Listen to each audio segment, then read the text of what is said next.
ॐ हिमण्डलाकारवृत्तं जैन चराचरं तत्पदं दर्शितं येन तस्मै श्रीगुरवे नमः। ॐ गुरु ब्रह्मा गुरु विष्णु गुरुदेव महेश्वर गुरु साक्षात् परब्रह्म तस्मै श्रीगुरवे नमः। ॐ ब्रह्ममयी महादेवी जैन भक्ति प्रदायिनी नमस्ते ब्रह्म योग विद्यानि योग धर्म प्रचारिणी।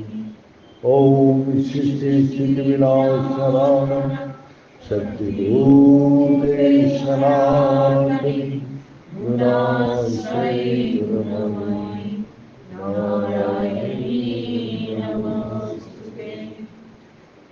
प्रपूरगौरं गरुणावतारं संसारसारं भुजगेन्द्रहारं सदा वसन्तं हृदयारविन्दे भवं भवानी सहितं नमामि। तमेव माता च पिता तमेव बन्धुश्च सखा तमेव विद्यार्थिनं तमेव सर्वं मम देवदेव। ॐ पूर्णमदः पूर्णमिदं पूर्णात् पूर्णमुदच्यते पूर्णस्य पूर्णमादाय पूर्णमेवावशिष्यते। ॐ शान्ति शान्ति शान्तिः। नारायण हरि ओम् नारायण हरि ओम्। शिव शिव हर हर ओम् शिव शिव हर हर ओम् नारायण हरि ओम् नारायण हरि ओम्। परमात्मा अंतर्यामी परमात्मा अंतर्यामी परमात्मा अंतर्यामी परमात्मा अंतर्यामी नारायण हरि ओम् नारायण हरि ओम्। शिव शिव हर हर ओम् शिव शिव हर हर ओम् नारायण हरि ओम् नारायण हरि ओम् नारायण हरि ओम्।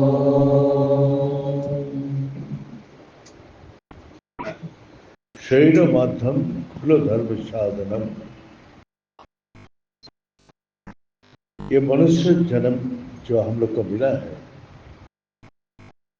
सिर्फ धर्म को जानने के लिए। हमने इस धरती में कितना बार जन्म लिया, कितना बार मर के चला गया, और इस संसार में आया था जिस काम के लिए बार बार मायावश भूल जाता था और पशु पक्षी पेड़ पौधा कीट पतंग राक्षस जन घूमते हुए फिर मनुष्य जन्म लेता है। मनुष्य जन्म में भगवान के पास हम लोग प्रार्थना करते हैं, हे प्रभु आप मेरे को मनुष्य जन्म दीजिए, जहां जाके सिर्फ आपके भजना करूंगा। हमको ये जो जठोर का जो माता का गर्भ में रहने में कितना कष्ट होता है, अब आकलन करिए। जो जमराज की जितना नरक है उससे भी ज्यादा।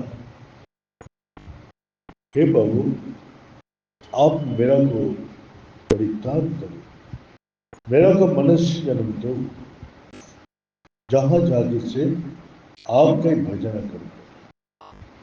भगवान दयालु कृपालु, उसने मनुष्य जन्म दे दिया। और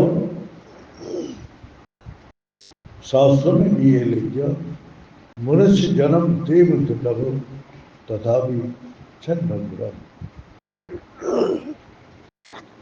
मनुष्य जन्म देव दुर्लभ, लेकिन तथापि क्षण भंगुरम।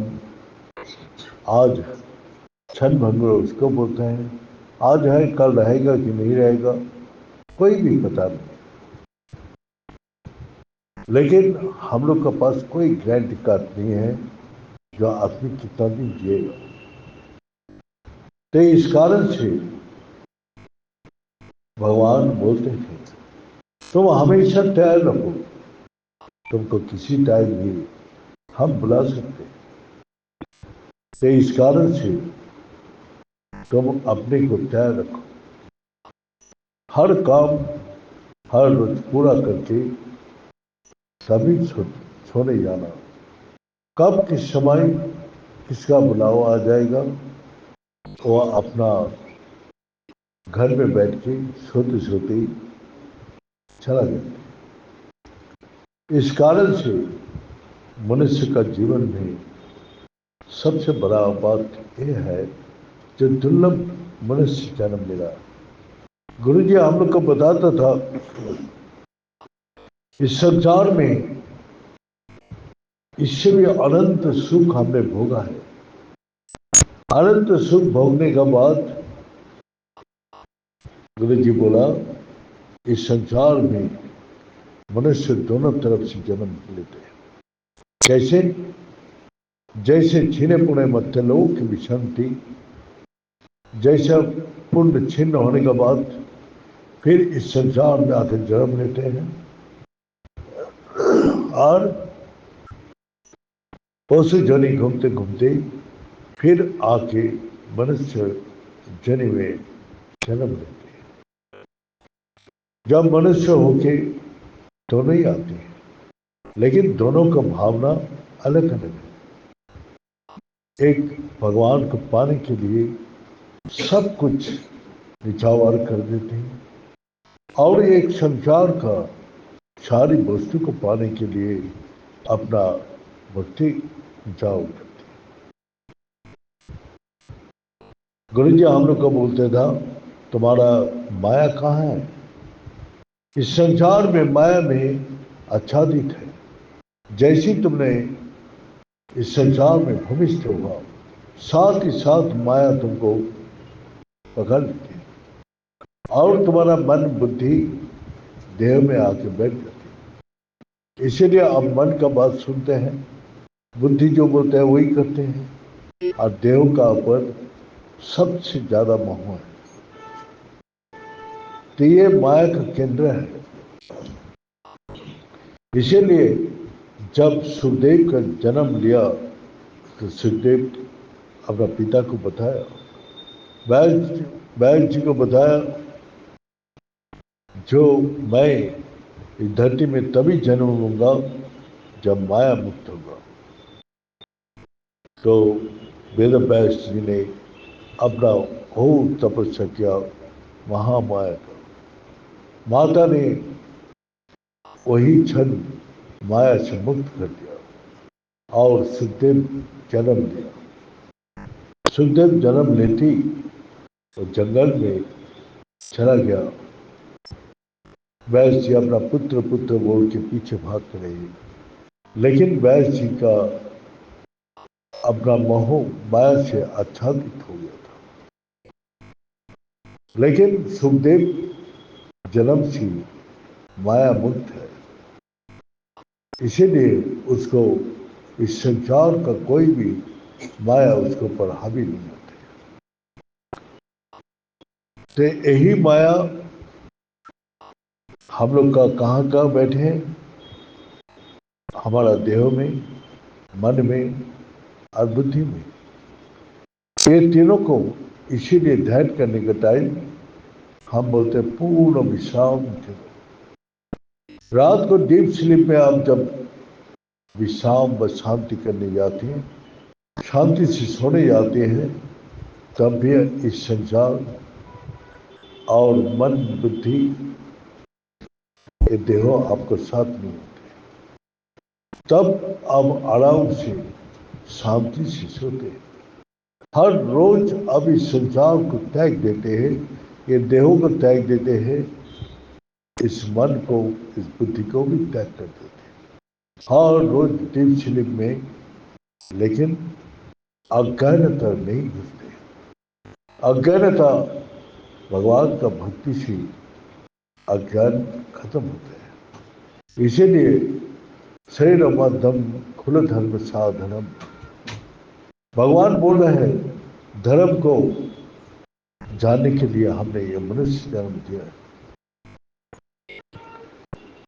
ये सुख का प्राप्ति करने के लिए नहीं, ये देहों से तुम अपना धर्म क्या है इसको जानने का कोशिश करो। धर्म ही सच है और सच ही परमात्मा है। वही सच को जानने के लिए इस संसार में आप अपना देहों को छोड़ के, मनुष्य छोड़ के, पशु पक्षी पेड़ पौधा कीट पतंगों नहीं जान सकते। सच आपका देह का पैर से लेके सिर तक कण कण में विराजमान है, लेकिन आप सच को पकड़ नहीं सकते। और इस सच का स्वरूप क्या है? और चैतन्य शक्ति, तो चैतन्य रूप है जिसे मैं देख रहा हूँ, सुन रहा हूँ, बोल रहा हूँ, चल रहा हूँ। सारी शक्ति पैर से सिर तक है। इसमें चैतन्य शक्ति जब तक है तब तक आप सच को जान सकते हैं।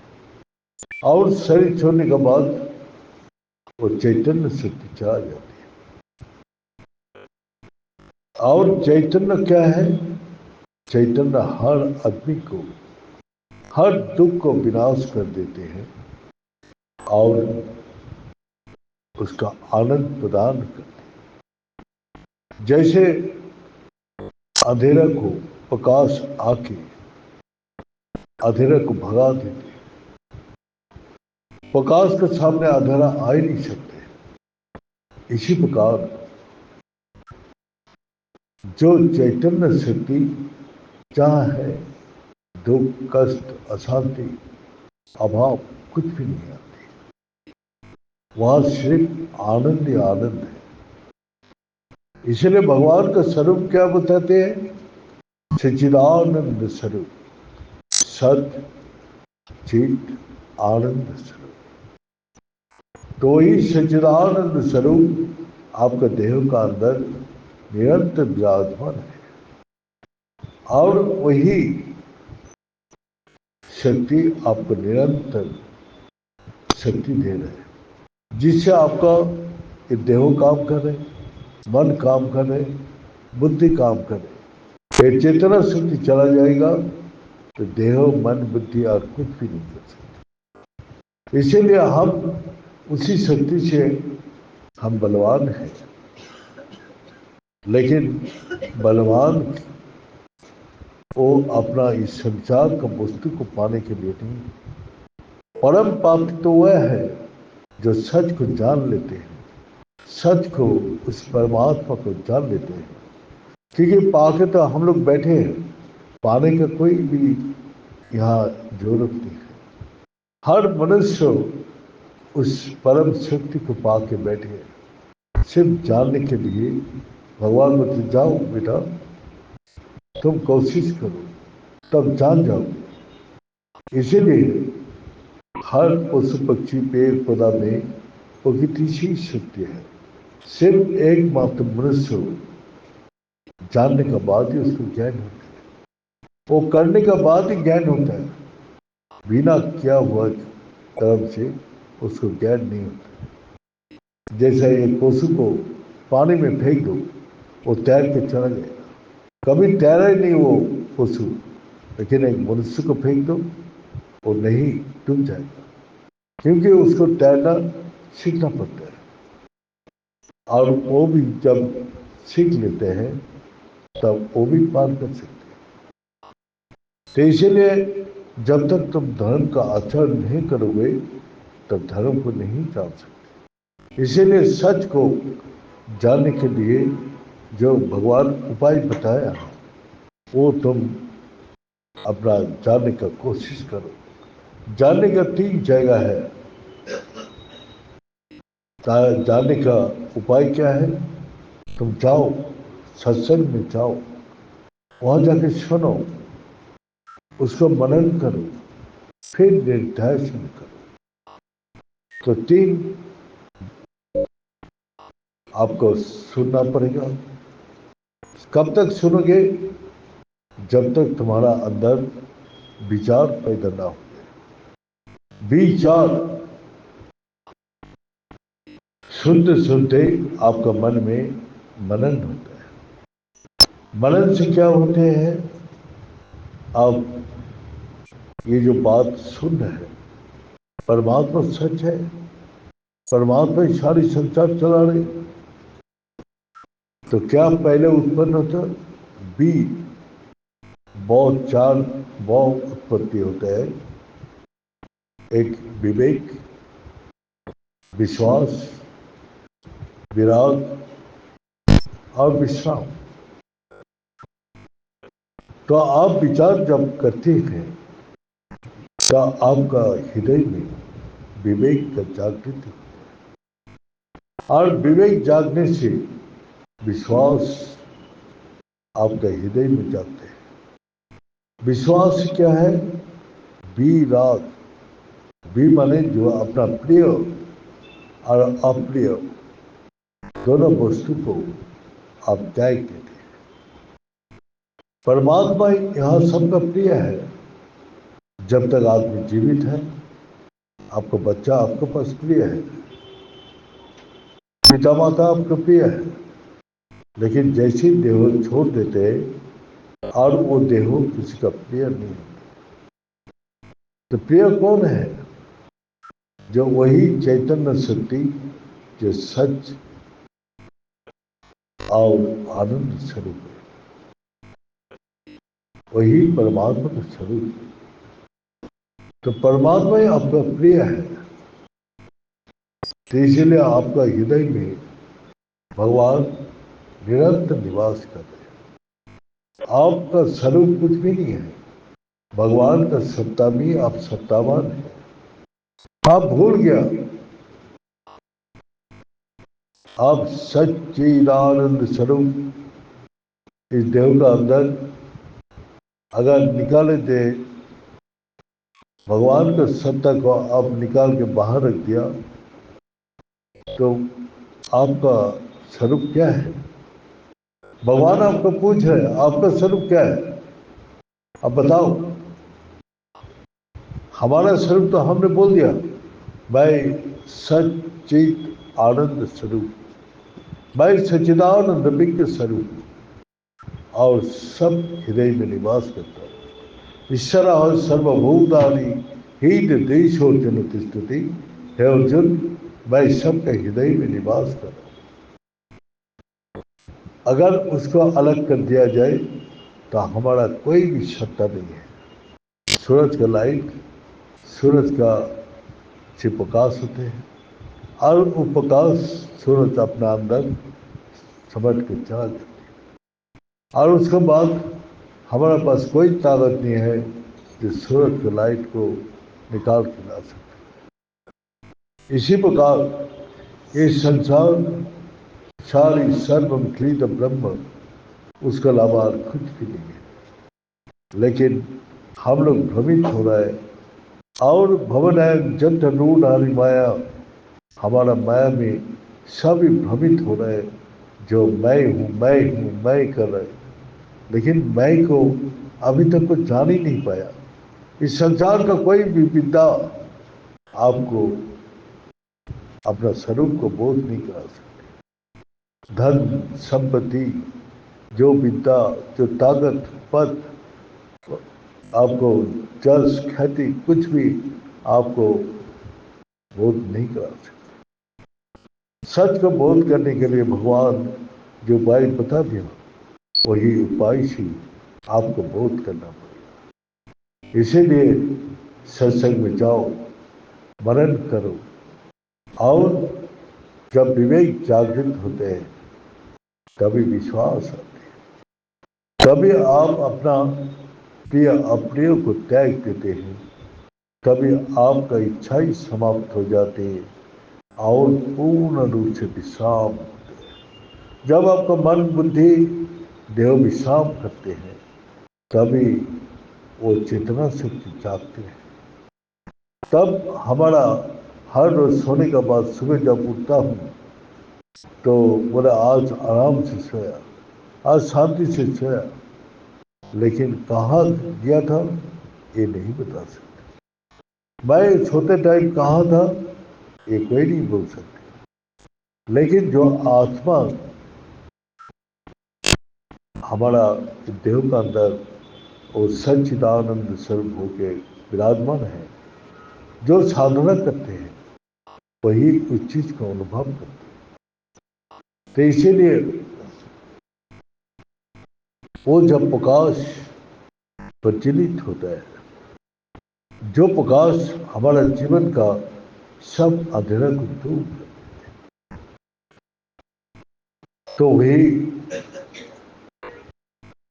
अपना कबीरदास जी के पास एक लड़का किया, कबीरदास जी मैं संत बनूं क्या अपना गृहस्थ बनूं? बोले बेटा ऐसे सवाल किया जो मेरे पास उत्तर नहीं है। बोला ठीक है बैठ जाओ, मैं देखता हूँ अगर तेरा कोई उत्तर मिल जाए। अरे मैं तो सुना आप त्रिकालदर्शी है कबीरदास जी। बोले बेटा मेरे को ज्ञान नहीं है, जो त्रिकालदर्शी एक संत, बोले मेरा बेटा कोई ज्ञान नहीं है। देखता हूँ भगवान अगर याद करा देते हैं, बता देते तो मैं तेरे को बता। अपना गृहस्थ होते हुए भी अपना कपड़ा भून रहे थे, अचानक एक धागा टूट गया तो उसके बीवी को आवाज दिया शांति अपना जोत जला के लाओ। दिया जला के लाया तो सूरज का प्रकाश उस समय आसमान में बहुत तेज था और कबीरदास जी को वो लड़का देख रहे थे, छोटा छोटा सुई धागा में अपना सुई धागा में सूता पिला रहे थे और एक गांठ लगाने के लिए उसको बेबी को बोला जोत ला। दिया लाया, उसने गांठ बांध दिया। बोला हाँ शांति गांठ बांध दिया, ले जाओ। वो लड़का सोच रहे ये पागल है, ये क्या पागल है? बोला हाँ बेटा, अपना भगवान ने उत्तर दे दिया। क्या उत्तर है? जब तक तुम्हारा अंदर वो आत्मा रूपी जोत नहीं जलेगा, जब तुम्हारा हृदय में पूर्ण विश्वास और विवेक और विराग जब तक नहीं जगेगा तब तक तुम परमात्मा से अपने को नहीं जोड़ सकते। तब तक तुम अलग रहोगे। तुम्हारा यही अज्ञान था, भगवान से तुमको अलग कर दिया। जब तुम्हारा अंदर ये हृदय में जो ज्योत है वो जो दिन प्रज्वलित होगा वो दिन तुम अपने को जान जाओगे मैं कौन हूं।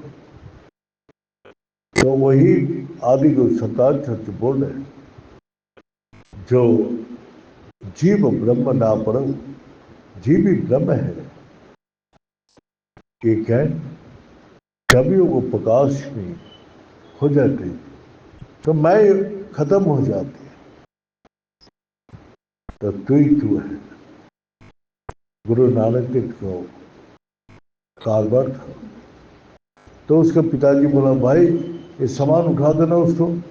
1 2 3 4 5 6 7 8 9 10 11 12 13 में जब आया सारी सामान उठा दिया, सब कुछ तेरा है। जब 13 उठा दिया तो पिताजी को बोला पिताजी 13 से ऊपर नहीं गया। तो बोला बेटा 13 से हर बार ये कारोबार नहीं होगा, तू चला जा। तो कविता ऐसे ही जो अपने को भूल जा, ना वो ज्ञानी है ना अज्ञानी है। रामकृष्ण परमहंस जी यही बोला, अज्ञान रूपी कांटा लग गया, ज्ञान रूपी कांटा से उसको उठा के फेंक। न ज्ञान न अज्ञान दोनों अहंकार का कारण, इसी कारण से फेंक। तो वही जब हम लोग अपनी सत्ता को परमात्मा में लीन कर देता हूँ तब मेरा कोई भी सत्ता नहीं रहती, सभी जीव ब्रह्म हो जाते हैं। और वही आत्मा जब अनुभूति करते हैं तो आत्मा अनुभूति में जो प्रकाश है वो 1000 सूरज का मापिक प्रकाश है। उस प्रकाश को जो अनुभव किया है तो वही बता सकते हैं। हम लोग एक क्षुद्र बुद्धि से, एक विद्या बुद्धि से जान नहीं सकते। इसीलिए धर्म का आचरण करो, ये हृदय के अंदर सच को बोध करो, मैं कौन हूं। जो दिन तुम मैं को जान जाओगे तो उस प्रकाश को भी जान जाओगे। जो प्रकाश जीवन का सारी अंधेरा को दूर करके आनंदमय जीवन प्राप्त और कभी भी प्रकाश के सामने अंधेरा आ ही नहीं सकता। वह आनंद से आनंद में निरंतर विराजमान होते हैं। इस संसार में भी आनंद ऐसे एक चीज है, आप खा के आनंद लेना चाहिए, देख के आनंद, चल के आनंद, घूम के आनंद, हर चीज से आप आनंद चाहते हैं। अब विद्वान लोग अपना विद्या को पाके आनंद ढूंढते हैं। धनवान जो रहते हैं जो धन को प्राप्ति करके आनंद लेते हैं, जो अपना गति को प्राप्ति करके कोई आनंद लेते हैं। आनंद का सभी कर्म का अंतिम में आनंद। तो हम लोग का संसार का जो अनित्यम व सुखम लोके भगवान ने भेजा है इस लोक में, अनित्य है और असुखम। अनित्य का अर्थ है जो आज है कल खत्म हो जाएगा, वो विनाश हो जाएगा। और आत्मा अविनाशी है, कभी भी किसी अवस्था में विनाश नहीं है। उसको पकड़ के मैं सारी चिंता भय से हमेशा मुक्त हो जाता और विनाश से हमेशा डरता हूँ, क्योंकि जो चीज परिवर्तन हो रही अंतिम में वो विनाश हो जाएगा। इसीलिए देहो मन बुद्धि हमेशा परिवर्तन हो रहा है, वही दुखदायक है और अंतिम में वो विनाश है। इसीलिए मनुष्य जन्म आपको दिया है भगवान। तो जाओ अपना ये मनुष्य जन्म में जाके धर्म को जान लो। धर्म क्या है? सर्वमपश्य धर्मस्य त्रायत महूत भय। धर्म का थोड़ा सा आचरण ही तुमको महान भय से मुक्त कर देते हैं। धर्म को जानो पहले, जान के धर्म का आचरण करो। मन माफिक व किताब पढ़ के, बस सुन के, बस देख के ये सब नहीं करो। पहले अच्छा से धर्म क्या है? धर्म सच है और सच ही परमात्मा है। सच को जानने के लिए जो आचरण करता हूँ वही धर्म है। तो मैं इस देव का अंदर हूँ। जब मैं अपने देव को ढूंढ के नहीं मिलता है तो जिसको मिलता है वही सच है, वही परमात्मा है। तो इस मनुष्य जन्म में हम उसको ढूंढ सकता हूँ। उसको प्राप्ति करके बैठा है, सिर्फ जानने के लिए बाकी नहीं है। बस जब वो लाइट आते हैं अंधेरा रूम में, सब चीज रखा हुआ है लेकिन दिखाई कुछ भी नहीं दे रहे। लेकिन लाइट आते हुए सब कुछ दिखाई देते हैं और सबको मैं पहचानता हूँ। यही ज्ञान है। जो प्रकाश, परमात्मा का जो प्रकाश है वो तिकाल दुच्छी बना देते हैं। हम कहाँ से आया, किस लिए आया और कहाँ जाना है, ये सब कुछ वही लाइट बता देती है। ये बोल के आज यहाँ समाप्त करता हूँ। ओम पूर्णमद पूर्णमीदं पूर्णात् पूर्णमुदच्यते पूर्णस्य पूर्णमादाय पूर्णमेवावशिष्यते। ओम शांति शांति शांति। बड़े सच्चे दरबार की, बड़े सदगुरु भगवान की, बड़े शंकर भगवान की, बड़े माता जगदम्बे की, बड़े भक्त बिंदों की, बड़े संत बिंदों की, बड़े सनातन धर्म की, बड़े धर्म की। अधर्म का प्राणियों में विश्व का हर हर महादेव। ओम